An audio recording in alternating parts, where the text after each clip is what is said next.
Salute സുഹൃത്തുക്കളെ. ഇതിനോടകം തന്നെ നിങ്ങൾക്ക് എല്ലാവർക്കും അറിയായിരിക്കും എന്താണ് SIR, സ്പെഷ്യൽ ഇന്റൻസീവ് റിവിഷൻ എന്ന്. നമ്മുടെ വോട്ടർ പട്ടികയുടെ ഒരു തീവ്രമായുള്ള പരിഷ്കരണത്തിനെയാണ് SIR എന്ന പേരിൽ അറിയപ്പെടുന്നത്. കേന്ദ്ര സർക്കാർ ഇത് മാസങ്ങൾക്ക് മുമ്പ് ഒരു ഉത്തരവിൽ പുറത്തിറക്കിയതാണ്. എല്ലാ സംസ്ഥാനത്തും അവിടെ നിലവിൽ നിൽക്കുന്ന വോട്ടർ പട്ടിക തിരുത്തി പരിഷ്കരിച്ച് ഇറക്കേണ്ട ആവശ്യമുണ്ട് എന്നത്. കഴിഞ്ഞ പ്രാവശ്യം വോട്ടർ പട്ടിക പുതുക്കിയത് 2002-2004 കാലയളവിലായിരുന്നു. അത് ഏകദേശം 2 വർഷത്തോളം എടുത്തു ഭാരതത്തിലാകെ വോട്ടർ പട്ടിക പുതുക്കാൻ. ഇപ്പോ 20 വർഷത്തിന് ശേഷം ആദ്യമായി ബീഹാറിലാണ് വോട്ടർ പട്ടിക തിരുത്തി എഴുതിയത്. അത് SIR എന്ന പേരിൽ ബീഹാറിൽ തുടങ്ങിയപ്പോൾ തന്നെ വലിയ പ്രതിഷേധമായിരുന്നു എതിർ പാർട്ടിക്കാര് ഉന്നയിച്ചിരുന്നത്. കോൺഗ്രസും മറ്റ് ഘടക കക്ഷികളും എല്ലാവരും കൂടെ ചേർന്ന് ഇതിനെ നിശിതമായിട്ട് വിമർശിക്കുകയും രാഹുൽ ഗാന്ധിയുടെ പര്യടനത്തിനുടനീളം ഇത് തെറ്റാണ്, BJP-ക്കാരെ കുത്തി നിറയ്ക്കാനുള്ള ഒരു പരിപാടിയാണ്, കോൺഗ്രസിനെ തോപ്പിക്കാനുള്ള ഒരു സംഗതിയാണ് എന്നൊക്കെ പറഞ്ഞ് പ്രതിഷേധം ഉന്നയിച്ചിരുന്നു. ഭാരതം ലോകത്തിലെ ഏറ്റവും വലിയ ജനാധിപത്യ രാജ്യമാണ്. ഏകദേശം 99 കോടി വോട്ടർമാരാണ് ഇപ്പോഴത്തെ കണക്ക് പ്രകാരം വോട്ടേഴ്സ് ലിസ്റ്റിൽ ഉള്ളത്. ഇത്ര വലിയ ഒരു സംഖ്യ വോട്ട് ചെയ്യുന്ന ഒരു പ്രക്രിയയിൽ തീർച്ചയായും വളരെയധികം പാളിച്ചകൾ ഉണ്ടാകാൻ സാധ്യതയുണ്ട്. അതേക്കുറിച്ചാണ് രാഹുൽ ഗാന്ധി കഴിഞ്ഞ 3 പത്രസമ്മേളനങ്ങളിലായിട്ട് പറയുന്നത്. പക്ഷെ അദ്ദേഹം പറയുന്ന കാര്യങ്ങളെല്ലാം തെറ്റാണ് എന്നുള്ളത് തെളിഞ്ഞിട്ടുണ്ട്. വെറുതെ ഓരോ ബോംബ് പൊട്ടിക്കുകയാണെന്ന് പറഞ്ഞു വന്ന് പത്രക്കാരെ വിളിച്ചു കൂട്ടി വല്ലതും പറയും. പക്ഷെ അതിനുള്ള നിയമപരമായിട്ടുള്ള മാർഗം കാണാൻ അദ്ദേഹത്തിന് താല്പര്യമില്ല, തയ്യാറല്ല. ഇത് പത്രങ്ങൾ പറയുന്നത് നിങ്ങൾ എല്ലാവരും വിശ്വസിച്ചോണം, ഞാൻ ഈ പറയുന്നതെല്ലാം വിശ്വസിച്ചോണം എന്നുള്ള മട്ടിൽ അദ്ദേഹം പറഞ്ഞിരിക്കുകയാണ്. അതും ഇലക്ഷൻ കഴിഞ്ഞിട്ട് 1-1.5 വർഷങ്ങൾക്ക് ശേഷമാണ് ഇതുപോലെയുള്ള പുതിയ അലിഗേഷൻസ് കൊണ്ടുവരുന്നത്. പക്ഷെ അതിന് വിഭിന്നമായിട്ട് ഈ അലിഗേഷൻസ് വരുമ്പോൾ വോട്ടർ പട്ടികയിലുള്ള തെറ്റുകൾ ഒരു ഭാഗത്ത് നിന്ന് കോൺഗ്രസ് ആൾക്കാരും മറ്റ് പ്രതിപക്ഷ പാർട്ടിയുടെ നേതാക്കന്മാരും പറയുമ്പോൾ അത് തിരുത്തി പുതുക്കി എഴുതാനായിട്ട് അവർക്ക് എന്താണ് ഇത്ര വിരോധം? അത് തിരുത്തി എഴുതാനും പട്ടിക കുറ്റമറ്റതാക്കാനും നല്ല രീതിയിൽ ഇലക്ഷൻ പ്രക്രിയ നടക്കാനും വേണ്ടി SIR നിലവിൽ വരുമ്പോൾ അതിനെതിരെ കേസിന് പോവുക, അത് തെറ്റാണെന്ന് പറയുക, പ്രതിഷേധിക്കുക, ഇതിന്റെ ഉദ്ദേശം എന്താണ്? അപ്പൊ അവർക്ക് പേടിയുണ്ട്. വോട്ടർ പട്ടിക ഇപ്പോഴുള്ളത് പ്രതിപക്ഷത്തിനെ സഹായിക്കുന്ന രീതിയിലാണ്. കോൺഗ്രസിനെയും CPM-നെയും മറ്റ് പ്രതിപക്ഷ സ്ഥാനത്തിരിക്കുന്ന പാർട്ടികളെയും സഹായിക്കാനുള്ള രീതിയിലുള്ള വോട്ടർ പട്ടികയാണ് ഇപ്പോൾ നിലവിലുള്ളത്. അത് തിരുത്തുക എന്ന് പറയുന്നത് അവർക്ക് വലിയ തിരിച്ചടിയാകും. സത്യസന്ധമായിട്ടുള്ള ഒരു വോട്ടർ പട്ടിക വന്നു കഴിഞ്ഞാൽ അവർക്ക് തോൽക്കാനുള്ള ചാൻസ് ഉണ്ട്. അപ്പൊ അതുകൊണ്ട് തന്നെ ആയിരിക്കണം അവർ ഇത് എതിർക്കുന്നത്. അപ്പൊ ഒരു വശത്തുകൂടെ തെരഞ്ഞെടുപ്പിൽ കൃത്രിമമുണ്ട്, വോട്ടർ പട്ടിക മുഴുവൻ തെറ്റാണ് എന്ന് വീമ്പിളക്കി വലിയ പത്രസമ്മേളനം വിളിച്ചുകൂട്ടി വോട്ട് ചോരി എന്നൊക്കെ പറഞ്ഞ് രാഹുൽ ഗാന്ധി പറയുമ്പോൾ മറുവശത്ത് അത് എതിർക്കുകയും ചെയ്യുകയാണ്. ഇത് പരിഷ്കരിക്കേണ്ട, ഇത് മാറ്റമൊന്നും വരുത്തണ്ട എന്ന് പറയുകയും ചെയ്യുന്ന ഏകദേശം ഒരു ഇരട്ടത്താപ്പ് നയം എന്ന് പറയാം. അതൊക്കെ പൊക്കി പിടിച്ചുകൊണ്ട് നടക്കുകയാണ് ഈ കോൺഗ്രസും CPM-ഉം എല്ലാം. അപ്പൊ എന്തുകൊണ്ടാണ് ഇത് പുതുക്കേണ്ട ആവശ്യകത എന്ന് പറഞ്ഞാൽ 2002-ഉം 2004-ഉം അതിനുശേഷം ഒരുപാട് പേര് മരണപ്പെട്ടിട്ടുണ്ടാവുമല്ലോ. കേന്ദ്ര ഇലക്ഷൻ കമ്മീഷനാണ് സംസ്ഥാനങ്ങളുടെ നിയമസഭാ തിരഞ്ഞെടുപ്പും ലോക്സഭാ തിരഞ്ഞെടുപ്പും നിയന്ത്രിക്കുന്നത്. ത്രിതല പഞ്ചായത്തിന്റെ തിരഞ്ഞെടുപ്പ് സംസ്ഥാന സർക്കാരാണ് നിയന്ത്രിക്കുന്നത്. അപ്പൊ ത്രിതല പഞ്ചായത്തിന്റെ തിരഞ്ഞെടുപ്പ് പട്ടിക ഇപ്പോഴുണ്ട്, അതൊക്കെ തിരുത്തി പ്രസിദ്ധീകരിച്ചിട്ടുണ്ട്, അതിനൊരു കുഴപ്പവുമില്ല. അത് സംസ്ഥാന സർക്കാരിന്റെ കീഴിലുള്ള ഒരു സംവിധാനമാണ്. എന്നാൽ നിയമസഭയുടെയും ലോക്സഭയുടെയും വോട്ടർ പട്ടിക ഇപ്പോ മരവിപ്പിച്ചിരിക്കുകയാണ് കേരളത്തിൽ ഉൾപ്പെടെയുള്ള 12 സംസ്ഥാനങ്ങളിൽ നവംബർ 1 മുതൽ. അതിന്റെ കാരണം ഇവിടെ എല്ലായിടത്തും SIR അല്ലെങ്കിൽ സ്പെഷ്യൽ ഇന്റൻസീവ് റിവിഷൻ, ഒരു പ്രത്യേക തീവ്രമായ പരിശോധന, പരിഷ്കരണം അത് നടന്നുകൊണ്ടിരിക്കുകയാണ്. അപ്പൊ ഇതിന് വേണ്ട ആളില്ല എന്നൊക്കെ പറഞ്ഞിട്ടാണ് പ്രശ്നം ഉണ്ടാക്കുന്നതെങ്കിൽ പോലും പല ആൾക്കാരും മരിച്ചിട്ടുണ്ടാവും. ആ മരിച്ചവരുടെയൊക്കെ പേര് ബന്ധുക്കളാണ് പോയി വോട്ടർ പട്ടികയിൽ നിന്ന് നീക്കം ചെയ്യേണ്ടത്. അപ്പൊ അവർ സമയം കിട്ടാത്തത് കൊണ്ട് അവരതൊന്നും ചെയ്തിട്ടുണ്ടാവില്ല. അങ്ങനെ ഒരുപാട് ആൾക്കാര് സ്ഥലം പിടിച്ചിട്ടുണ്ടാവും വോട്ടർ പട്ടികയിൽ. ഇനി ഇവര് വന്ന് വോട്ട് ചെയ്യാത്തപ്പോ എന്താ ചെയ്യുന്നത്? അത് കള്ളവോട്ടായി മാറാനുള്ള ചാൻസ് ഉണ്ട്. ആരെങ്കിലും വേറെ ആൾക്കാരെ കൊണ്ടുവന്ന് നേരത്തെ വോട്ട് ചെയ്തിട്ടുള്ള ആൾക്കാരെ കയ്യിലെ മഷിയൊക്കെ കെമിക്കൽ വെച്ച് തുടച്ചു കളഞ്ഞ ശേഷം അവരെയാണ് ഇന്ന ആള് എന്ന് പറഞ്ഞ് ചില പാർട്ടിക്കാർ കൊണ്ടുവന്ന് മരണപ്പെട്ടവരെ വോട്ട് ചെയ്യിക്കുന്ന ഒരു രീതി കേരളത്തിലുണ്ട്. നമ്മളൊരു തമാശ രൂപേണ കേട്ടിട്ടില്ലേ ഒരു സ്ത്രീ പറയുന്നത്, എന്റെ ഭർത്താവ് മരിച്ചിട്ടിപ്പോ 10-12 വർഷമായി. പക്ഷെ എല്ലാ ഇലക്ഷനും അദ്ദേഹം വന്ന് വോട്ട് ചെയ്യുന്നതായിട്ട് ഞാൻ അറിയുന്നുണ്ട്. അടുത്ത ഇലക്ഷൻ ആകുമ്പോൾ അദ്ദേഹം വരുമ്പോൾ എന്നെയും കൂടെ ഒന്ന് വിളിക്കുമോ, എനിക്ക് അദ്ദേഹത്തെ കാണാൻ കൊതിയുണ്ട് എന്ന തമാശ രൂപത്തിൽ പറഞ്ഞത്. അതായത് മരിച്ചു പോകുന്ന ആൾക്കാരുടെ പേരിൽ പലരും വന്ന് വോട്ട് രേഖപ്പെടുത്തുന്നുണ്ട്, അത് തെറ്റാണ്. കൂടാതെ പുതിയ വോട്ടർമാര് 18 വയസ്സിന് മുകളിലുള്ള ഒരുപാട് വോട്ടർമാര് ചേരുമ്പോൾ അവരുടെ ഡീറ്റെയിൽസ് ഒക്കെ വെരിഫൈ ചെയ്യേണ്ട ആവശ്യമുണ്ട്. അവരെവിടെയാണ് പഠിച്ചിരുന്നത്, എവിടെയാണ് ഇപ്പോൾ ഉള്ളത്, അവർ അമേരിക്കയിലാണോ ഇപ്പൊ ജോലി പോയിരിക്കുന്നത്, ഗൾഫിലാണോ, അവർ തിരിച്ചു വരാൻ സാധ്യതയുണ്ടോ, അപ്പൊ അതുപോലെയുള്ള പല വെരിഫിക്കേഷനും നടത്തി അതൊന്ന് ശരിയാക്കി എടുക്കേണ്ട കാര്യമുണ്ട്.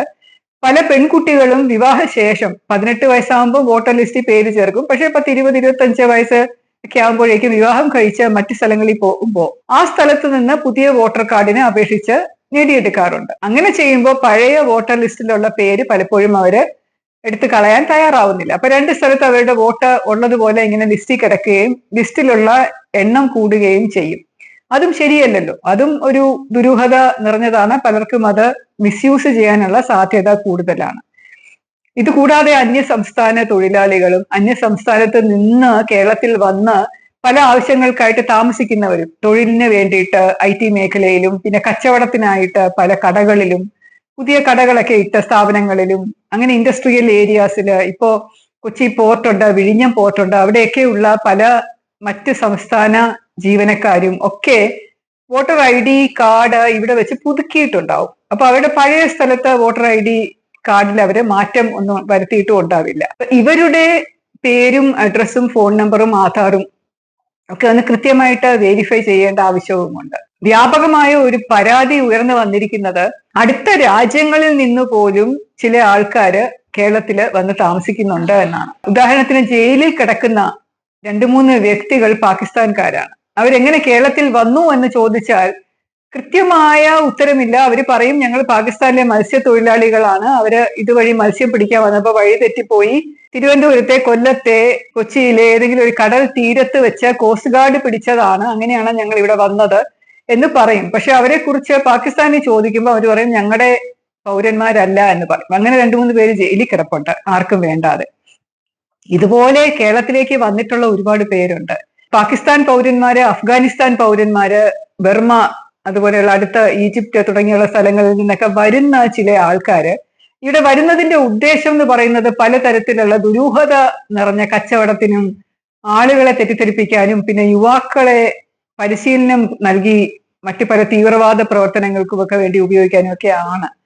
ഇതിന് ഇന്റലിജൻസ് റിപ്പോർട്ടുകൾ ഉണ്ട്, ഇതങ്ങനെയാണ് എന്നുള്ളത് അറിയാം. പക്ഷെ ഇവരെ നമുക്ക് ഐസൊലേറ്റ് ചെയ്ത് ഇവരാരാണ് എന്ന് തിരിച്ചറിയാൻ പലപ്പോഴും പറ്റാറില്ല. അപ്പൊ ഇതുപോലെയുള്ള അന്യ ദേശ ആൾക്കാർ ഇവിടെ ഉണ്ട്. നമ്മളിപ്പോ കോവളം, വിഴിഞ്ഞം, വർക്കല തുടങ്ങിയ ബീച്ചുകളിലൊക്കെ പോയി കഴിഞ്ഞാൽ അവിടെ കുറെ കടകളുണ്ടല്ലോ. അപ്പൊ ഈ കടകളില് ഹാൻഡിക്രാഫ്റ്റ്സ്, തുണിത്തരങ്ങൾ, ആർട്സ്, ഇതുപോലെ പെയിന്റിങ്ങുകൾ ഒക്കെ വെച്ചുകൊണ്ടിരിക്കുന്ന ഈ കടകളില് ഇരിക്കുന്ന നല്ല വെളുവെളുത്ത ആൾക്കാർ പറയും അവർ കാശ്മീരികളാണ് എന്ന് പറയും. നല്ലപോലെ ഹിന്ദിയൊക്കെ സംസാരിക്കും. പക്ഷെ അവർ കാശ്മീരികളായിരിക്കില്ല. അവർ ചിലപ്പോൾ അഫ്ഗാനിസ്ഥാനിൽ നിന്നും പാകിസ്ഥാനിൽ നിന്നും വന്ന് കച്ചവടം നടത്തുന്ന വ്യക്തികളായിരിക്കും. അവർക്കും ഉണ്ടാവും ചിലപ്പോ വോട്ടേഴ്സ് ID കാർഡ്, അവരും പോയി വോട്ട് ചെയ്യും. നമ്മൾ ഈയിടെ അറിഞ്ഞല്ലോ കേരളത്തില് ഉള്ള വോട്ടർമാരെക്കാളും 49 ലക്ഷം കൂടുതൽ ആൾക്കാര് ആധാർ കാർഡ് എടുത്തിട്ടുണ്ട് എന്നുള്ളത്. വോട്ടർ ലിസ്റ്റുമായിട്ട് ചേരാത്ത നമ്പറാണ് ആധാർ കാർഡുമായിട്ട് കൂട്ടി വായിക്കുമ്പോൾ കിട്ടുന്നത്. ഇതെങ്ങനെ അവർക്ക് ആധാർ കാർഡ് മാത്രമായിട്ട് കിട്ടി എന്ന ഒരു സംശയം ഉണ്ട്. ആധാർ കാർഡ് എന്ന് പറയുന്ന ഒരു ഐഡന്റിറ്റി പ്രൂഫ് എന്നുള്ളതല്ലാതെ അത് പൗരത്വ രേഖയാകുന്നില്ല. പൗരത്വ രേഖ എന്നുള്ള രീതിയിൽ ആധാർ കാർഡ് ഉപയോഗിക്കുമ്പോൾ അതിനകത്തും അപകടമുണ്ട്. ഇതുപോലെയുള്ള ആൾക്കാരെ ലിസ്റ്റിൽ നിന്ന് മാറ്റണം. കൂടാതെ റോഹിംഗ്യാസ് എന്ന് പറയുന്ന ബർമയിൽ നിന്ന് വന്നിട്ടുള്ള അഭയാർത്ഥികൾ ഒരുപാട് പേരുണ്ട്. ബംഗ്ലാദേശിൽ നിന്ന് വന്ന അഭയാർത്ഥികൾ ഇവിടെ കൂലിക്ക് പണിക്കും അന്യസംസ്ഥാന തൊഴിലാളികൾ എന്നുള്ള പേരിൽ വന്ന് താമസിക്കുന്നവര് ശരിക്കും ബംഗാളിലോ ആസാമിലോ ഉള്ളവരല്ല, ബംഗ്ലാദേശിൽ നിന്നുള്ളവരാണ്. അവർക്ക് ഇന്ത്യൻ പൗരത്വം ഇല്ല, പക്ഷെ അവർക്ക് രേഖകൾ ഉണ്ടാവും എന്ന ഒരു റിപ്പോർട്ടും നമ്മൾ കേട്ടിട്ടുണ്ട്. അപ്പൊ ഇതൊക്കെ തിരുത്താൻ വേണ്ടിയിട്ടാണ് SIR വളരെയധികം പ്രാധാന്യം അർഹിക്കുന്നത്. ഇതിനായിട്ട് നമ്മുടെ സംസ്ഥാനത്ത് നിന്ന് തന്നെ ഉള്ള കുറെ ഉദ്യോഗസ്ഥരെ ചുമതലപ്പെടുത്തിയിട്ടുണ്ട്. സംസ്ഥാനത്തെ ഇലക്ഷൻ കമ്മീഷണറുമായിട്ട് ചേർന്ന് കേന്ദ്ര ഇലക്ഷൻ കമ്മീഷണർ എല്ലാ വീടുകളിലും പോയി ഇതിന്റെ പരിശോധന നടത്തി ഒരു സമഗ്രമായ പരിഷ്കരണം കേരളത്തിൽ കൊണ്ടുവന്ന് കഴിയുമ്പോൾ 2026 നടക്കാൻ പോകുന്ന നിയമസഭാ തിരഞ്ഞെടുപ്പ് കുറ്റമറ്റ രീതിയിൽ കള്ളവോട്ടുകൾ ഇല്ലാതെ നടപ്പിലാക്കാൻ സാധിക്കും. കൃത്യമായി ജനങ്ങൾ വോട്ട് ചെയ്യുന്ന ആൾക്കാർ തന്നെ ജയിച്ചു വരും എന്ന ഒരു വിശ്വാസത്തിന്റെ പുറത്താണ് ഇത് ചെയ്യുന്നത്. അപ്പൊ ഇതിന്റെ പ്രാധാന്യം നമ്മൾ എല്ലാവരും മനസ്സിലാക്കണം. ഇതിനെ ഭയക്കുന്നവർ വോട്ടേഴ്സ് ലിസ്റ്റില് തിരിമറി നടത്തിയവർ മാത്രമാണ്. അല്ലാതെ സത്യസന്ധമായിട്ട് വോട്ടേഴ്സ് ലിസ്റ്റും ജനങ്ങളെയും കൊണ്ടുപോകണം എന്ന് ആഗ്രഹിക്കുന്നവർ ഇതിനെ എതിർക്കാറില്ല. പിന്നെ ഈ കേന്ദ്ര ഇലക്ഷൻ കമ്മീഷണർ ശ്രീ ജ്ഞാനേഷ് കുമാർ എന്റെ വ്യക്തിപരമായിട്ടുള്ള ഒരു സുഹൃത്തും കൂടെയാണ്. ഞങ്ങൾ ഒരുമിച്ച് ജോലി ചെയ്തിട്ടുണ്ട്. ഞാൻ റോഡ്സ് ആൻഡ് ബ്രിഡ്ജസ് ഡെവലപ്മെന്റ് കോർപ്പറേഷനിൽ സിഇഒ ആയിട്ട് MD ആയിട്ട് ജോലി ചെയ്യുമ്പോൾ അദ്ദേഹം ട്രാൻസ്പോർട്ട് സെക്രട്ടറി ആയിരുന്നു. PJ ജോസഫ് സാർ ആയിരുന്നു അന്ന് ഗതാഗത മന്ത്രി. അപ്പൊ അദ്ദേഹം മീറ്റിങ്ങുകൾ വിളിക്കുമ്പോൾ, കേരളത്തിൽ വെച്ച് ആണെങ്കിലും അല്ലെങ്കിൽ ഡൽഹിയിൽ വെച്ചോ അല്ലെങ്കിൽ മറ്റു ചില സ്ഥലത്ത് വെച്ചിട്ടോ ഒക്കെ മീറ്റിംഗ് വിളിക്കുമ്പോൾ ഞങ്ങൾ രണ്ടുപേരും മീറ്റിങ്ങിൽ പോകും. മീറ്റിംഗ് ഒക്കെ കഴിഞ്ഞ ശേഷം ജോസഫ് സാറിന് ഒരു നല്ല ശീലമുണ്ട്, അദ്ദേഹം പാടും നന്നായിട്ട്. അപ്പൊ അദ്ദേഹം പാട്ട് വലിയ ഇഷ്ടമുള്ള ആളാണ്. അപ്പൊ മീറ്റിങ്ങിന് ശേഷം ഭക്ഷണം അറേഞ്ച് ചെയ്തിരിക്കുന്ന സമയത്ത് ചിലപ്പോൾ ഞങ്ങൾ ഇരുന്ന് പാടാറുണ്ട്. അദ്ദേഹം പാടും, അതിനോടൊപ്പം ജ്ഞാനേഷ് വളരെ നന്നായിട്ട് പാടും, അതോടൊപ്പം ഞാനും കൂടെ ചേർന്ന് പാടും. അങ്ങനെ നല്ലൊരു രസകരമായിട്ടാണ് ഞങ്ങളുടെ എല്ലാ ബോർഡ് മീറ്റിങ്ങുകളും അല്ലാത്ത മീറ്റിങ്ങുകളും ഒക്കെ നടന്നിരുന്നത്. ആ സമയം തൊട്ട് ജ്ഞാനേഷിനെ എനിക്ക് വളരെ സ്നേഹമാണ്. അദ്ദേഹം വളരെ നല്ല ഒരു തെറ്റില്ലാത്ത ഇന്റഗ്രിറ്റി ഉള്ള സത്യസന്ധനായിട്ടുള്ള ഒരു ഉദ്യോഗസ്ഥനാണ് എന്നുള്ളത് മലയാളികൾക്കറിയാം. കാരണം അദ്ദേഹം കേരള കാഡർ IAS ഓഫീസറാണ്. എന്നെക്കാളും ഒരു ബാച്ച് ജൂനിയർ മാത്രമാണ്. വളരെ യങ് ആയിരുന്നു IAS കിട്ടി വരുമ്പോൾ. കേരളത്തിൽ വിവിധ തസ്തികകളിൽ വളരെ സുത്യർഹമായി പ്രവർത്തിച്ചിട്ടുള്ള അദ്ദേഹം ഡൽഹിയിലേക്ക് പോയപ്പോൾ എനിക്ക് വലിയ സന്തോഷമായിരുന്നു. കാരണം അദ്ദേഹം വളരെ നല്ല പോസ്റ്റുകളിൽ ഇരുന്നിട്ടുണ്ട്. ഇപ്പൊ ഈയിടെയാണ് ചീഫ് ഇലക്ഷൻ കമ്മീഷണറായി മാറിയത്.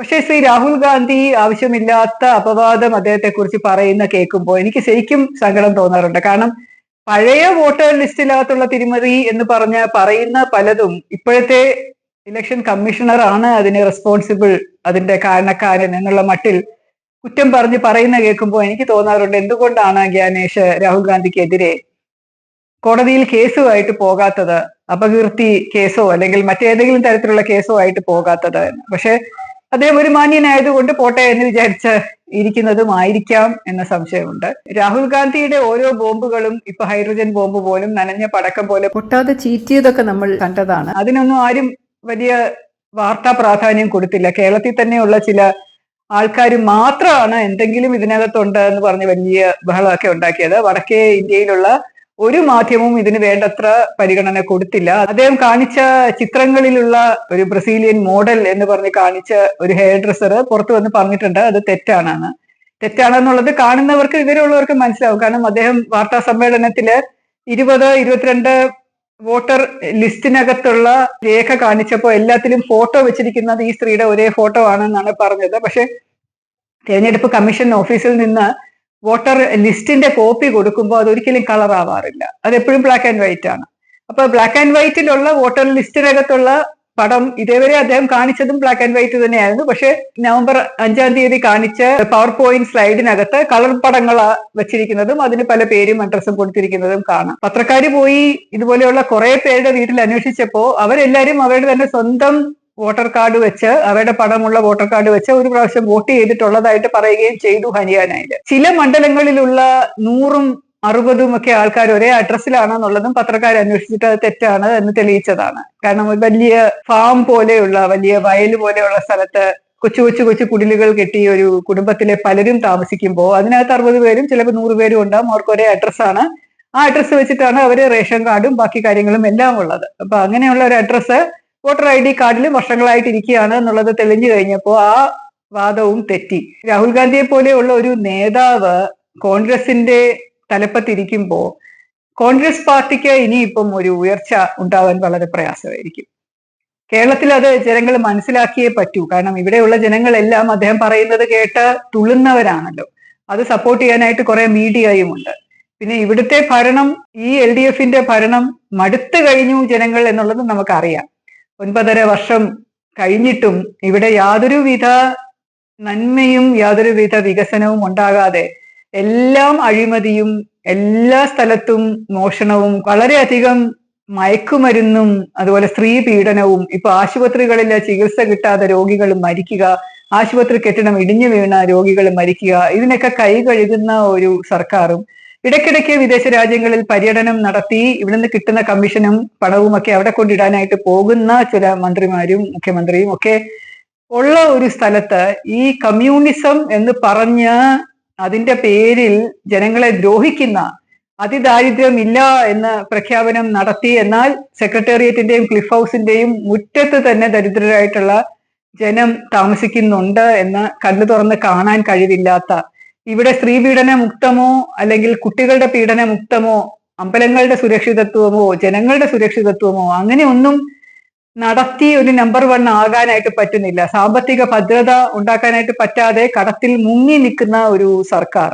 എന്നിട്ടും ജനങ്ങളുടെ നികുതി പണം എടുത്ത് ഇതൊക്കെ പ്രഖ്യാപിച്ചുകൊണ്ട് കിഫ്ബിയുടെ 25ാം വാർഷികം എന്ന് പറഞ്ഞ് മുടിഞ്ഞിരിക്കുന്ന ഒരു പ്രസ്ഥാനത്തിന്റെ വാർഷികത്തിനായിട്ട് കോടിക്കണക്കിന് രൂപ ചെലവാക്കി ഫ്രണ്ട് പേജുകളിൽ പത്രമാധ്യമങ്ങളിൽ വലിയ പരസ്യം കൊടുക്കുകയാണ്. ഈ പരസ്യം കൊടുക്കാനൊക്കെ ഇഷ്ടം പോലെ കാശാവും എന്നുള്ളത് എനിക്ക് നേരിട്ട് അറിയാവുന്നതാണ്. ഒരു ചെറിയ പരസ്യത്തിന് വേണ്ടി ഞാൻ ഒരു പത്രത്തിനെ സമീപിച്ചപ്പോൾ 4 ലക്ഷം രൂപയാണ് അവർ പറഞ്ഞത്. കളർ ആണെങ്കിൽ 4 ലക്ഷം രൂപ. എന്താണ് 10x8 വലിപ്പമുള്ള സെന്റിമീറ്റർ വലിപ്പമുള്ള ഒരു കളർ പരസ്യം സ്റ്റേറ്റ് വൈഡ് ആയിട്ട് കൊടുക്കാനായി 4 ലക്ഷം രൂപ വേണമെന്ന് പറഞ്ഞ ഒരു പത്രമാധ്യമ സുഹൃത്ത് ഈ സർക്കാർ കൊടുക്കുന്ന ഇതുപോലെയുള്ള അതിദാരിദ്ര്യ മുക്ത പ്രഖ്യാപനം എന്ന് പറഞ്ഞ് ഫ്രണ്ട് പേജുകളിൽ ഇങ്ങനെ പരസ്യം കൊടുക്കുന്നു. കിഫ്ബിയുടെ 25 വാർഷികം എന്ന് പറഞ്ഞ് ഫ്രണ്ട് പേജ് സപ്ലിമെന്റുകൾ ഇറക്കുന്നു. കിഫ്ബി എന്തൊക്കെ ചെയ്തു എന്ന്. ആക്ച്വലി കിഫ്ബി ഒന്നും ചെയ്തിട്ടില്ല. വളരെ വളരെ പരിതാപകരമായിട്ടുള്ള ഒരു അവസ്ഥയിൽ ഇരുന്ന ഒരു സ്ഥാപനമായിരുന്നു കിഫ്ബി. 25 വർഷമൊക്കെ ആയിട്ടുണ്ടാവും. കൊച്ചൊരു ഓഫീസ് എന്ന് പറഞ്ഞാൽ ശാസ്തമംഗലത്ത് ഉള്ള ഒരു വളരെ കുഞ്ഞ ഒരു കെട്ടിടം, അത് വാടകയ്ക്കെടുത്ത് അതിനകത്ത് റിട്ടയർഡ് IAS ഓഫീസറെ ഇരുത്തി വെള്ളാനെ പോലെ, ഇപ്പൊ ഈ സർക്കാരിന്റെ പൊതുമേഖലാ സ്ഥാപനങ്ങളെല്ലാം ഇങ്ങനെ കാശ് വിഴുങ്ങുന്ന വെള്ളാനകളാണല്ലോ. അപ്പൊ അതുപോലെയുള്ള ഒരു സ്ഥാപനമായിട്ട് ഇരുന്നിരുന്ന സ്ഥാപനം യാതൊരു വികസന പ്രക്രിയയും നടത്താതെ ചില കാര്യങ്ങൾ മാത്രം ചെയ്തിരുന്ന ഒരു സ്ഥാപനമായിരുന്നു അത്. ശ്രീ തോമസ് ഐസക് ധനമന്ത്രി ആയിരുന്ന സമയത്ത് ട്രഷറിക്ക് ഇനി ഒന്നും ചെയ്യാനില്ലാത്ത അവസ്ഥ, 10 പൈസ എടുക്കാനില്ലാത്ത അവസ്ഥ വന്നപ്പോ എങ്ങനെയെങ്കിലും കടം എടുക്കാനായിട്ട് പോണം. അപ്പൊ അത് ട്രഷറിയിൽ കൂടുതൽ കടം എടുക്കാൻ കേന്ദ്രം സമ്മതിക്കില്ല, ആരും കൊടുക്കില്ല. അതുകൊണ്ട് കിഫ്ബിയെ ഇങ്ങനെ ഉയർത്തിക്കൊണ്ടുവന്ന് ഇങ്ങനെ ഒരു സ്ഥാപനം ഉണ്ടല്ലോ, നമുക്ക് ഇതുവഴി ചെയ്യിക്കാം എന്ന് പറഞ്ഞ് കിഫ്ബിയെ ഉയർത്തി അത് വലിയൊരു സ്ഥാപനമാക്കി. ഇപ്പോ 10 വർഷമായിട്ട് ഒരു IAS ഓഫീസർ അതിന്റെ തലപ്പത്തിരുന്നു കൊണ്ട് കോടിക്കണക്കിന് രൂപ കടമെടുത്ത് കേരളത്തിനെ വളരെ വലിയ കടക്കണിയിലേക്ക് ആഴ്ത്തിയിരിക്കുന്ന ഒരു സ്ഥാപനത്തിന്റെ 25ാം വാർഷികം എന്ന് പറഞ്ഞ് കൊട്ടിഘോഷിക്കാൻ നാണമില്ലായിരുന്നു ഈ സർക്കാരിന്. ശരിക്കും പറ്റിക്കലല്ലേ, ജനങ്ങളുടെ കണ്ണിൽ പൊടിയിടലല്ലേ അവർ നടത്തിയിരിക്കുന്നത്. ഏത് വികസനമാണ് ഇവർ കിഫ്ബിയുടെ സ്വതന്ത്ര കാശ് കൊണ്ട് നടത്തിയിരിക്കുന്നത്? അതിൽ പലയിടത്തുനിന്നും കിട്ടിയിരിക്കുന്ന കാശ് കിഫ്ബിയിലേക്ക് കൊണ്ടുവന്ന് അത് വഴി ചെയ്ത് അവരുടെ തന്നെ സ്ഥാപനങ്ങളായിട്ടുള്ള ഊരാളുങ്കൽ, ലാഡർ തുടങ്ങിയ കോൺട്രാക്ട് സ്ഥാപനങ്ങൾക്ക് ഉന്നമനവും ഉയർച്ചയും ഉണ്ടാക്കാൻ വേണ്ടിയിട്ടും കമ്മീഷൻ പിടിക്കാൻ വേണ്ടിയിട്ടും ഉണ്ടാക്കിയിരിക്കുന്ന ഒരേ ഒരു കാര്യമാണ് ഇത്. അപ്പൊ ഇതിലൊക്കെ ജനം മനസ്സിലാക്കി മടുത്തു കഴിഞ്ഞാൽ മാത്രമേ ഒരു നല്ല മാറ്റത്തിലേക്ക് അവർ ആഗ്രഹിക്കുകയുള്ളൂ. ഇനിയുമുള്ള തിരഞ്ഞെടുപ്പുകൾ സുതാര്യമായിരിക്കട്ടെ, വളരെ നല്ല രീതിയിൽ സത്യസന്ധമായി നടക്കട്ടെ, നല്ല ആളുകൾ ജയിച്ചു വരട്ടെ. നമ്മുടെ ത്രിതല പഞ്ചായത്ത് ഇലക്ഷനും അസംബ്ലി ഇലക്ഷനും ലോക്സഭാ ഇലക്ഷനും എല്ലാം കാര്യക്ഷമമായി ജനപങ്കാളിത്തത്തോടു കൂടി നടക്കട്ടെ. നമ്മളുടെ സ്വാതന്ത്ര്യവും അഖണ്ഡതയും നമ്മളുടെ ജനാധിപത്യവും ഒക്കെ സംരക്ഷിക്കപ്പെടേണ്ട സമയമാണ്. അതുകൊണ്ട് SIR-നോടൊപ്പം നിങ്ങൾ നിൽക്കൂ. ഈ വോട്ടർ തീവ്ര പരിഷ്കരണം വളരെ വലിയ ഒരു നന്മയാണ് നടക്കുന്നത് എന്ന് മനസ്സിലാക്കൂ. ഇത് പറയാൻ വേണ്ടി മാത്രമാണ് ഇന്ന് ഞാൻ ഈ വീഡിയോ ഇവിടെ ചെയ്തത്. സസ്നേഹം, ശ്രീലേഖ.